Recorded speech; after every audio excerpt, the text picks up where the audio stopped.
டெல்லியில் தேசிய திரைப்பட விருதுகள் அறிவிக்கப்பட்டன. பாடலாசிரியர் நா. முத்துக்குமார், நடிகர் பாபி சிம்ஹா ஆகியோருக்கு உள்பட 7 விருதுகள் தமிழ் சினிமா துறைக்கு கிடைத்துள்ளன. மத்திய அரசின் 62வது தேசிய திரைப்பட விருதுகள் டெல்லியில் செவ்வாயன்று அறிவிக்கப்பட்டன. தேர்வுக்குழுவின் தலைவர்கள் இயக்குநர் பாரதி ராஜா, கமல் ஸ்வரூப் ஆகியோர் விருது பட்டியலை அறிவித்தனர். சிறந்த திரைப்படத்துக்கான விருதை மராத்தி, ஹிந்தி, குஜராத்தி, ஆங்கில மொழிகளில் வெளியான கோட் என்ற படம் தட்டிச் சென்றுள்ளது. நானு அவனல்ல அவளு என்ற கன்னட படத்தில் நடித்த விஜய் சிறந்த நடிகர் விருதை பெற்றுள்ளார். குவீன் எனும் ஹிந்தி படத்தில் சிறப்பான நடிப்பை வெளிப்படுத்திய கங்கனா ரணாவத் சிறந்த நடிகையாக தேர்வாகியுள்ளார். சிறந்த பொழுதுபோக்கு திரைப்படத்துக்கான விருதை மேரிகோம் ஹிந்தி படம் தட்டிச் சென்றுள்ளது. குத்துச்சண்டை வீராங்கனை மேரிகோமின் வாழ்க்கையை மையமாக கொண்டு உருவாக்கப்பட்ட இப்படத்தில் பிரியங்கா சோப்ரா நடித்துள்ளார். சிறந்த இயக்குநர் விருது சோட்டுஸ்கானே எனும் வங்கமொழி படத்தை இயக்கிய ஸ்ரீஜித் முகர்ஜிக்கு கிடைத்துள்ளது.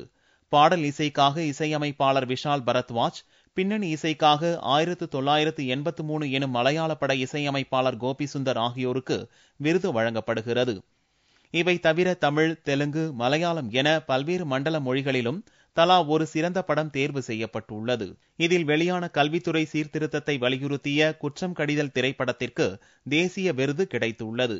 சைவம் படத்தில் பாடல்கள் எழுதிய நா. முத்துக்குமாருக்கு சிறந்த பாடலாசிரியர் விருதும், சிறந்த பாடகியாக அப்படத்தில் அழகு என்ற பாடலை பாடிய உத்ரா உன்னிகிருஷ்ணனுக்கும் கிடைத்துள்ளது. சிறந்த துணை நடிகர் விருது ஜிகர்தண்டா படத்தில் நடித்த பாபி சிம்ஹாவுக்கும், படத்தொகுப்பாளர் விவேக் ஹர்ஷனுக்கும் சிறந்த படத்தொகுப்பாளர் விருதும் அறிவிக்கப்பட்டுள்ளது. சிறுவர்களுக்கான சிறந்த திரைப்படம் காக்கா முட்டை படத்திற்கும், அப்படத்தில் நடித்த மாஸ்டர் விஷ்ணுவுக்கும் விருது கிடைத்துள்ளது.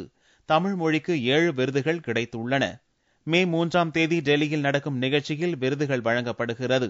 பழம்பெரும் பாலிவுட் நடிகர் சசி கபூருக்கு இந்நிகழ்ச்சியின் போது தாதா சாஹேப் பால்கே விருது வழங்கப்படுகிறது.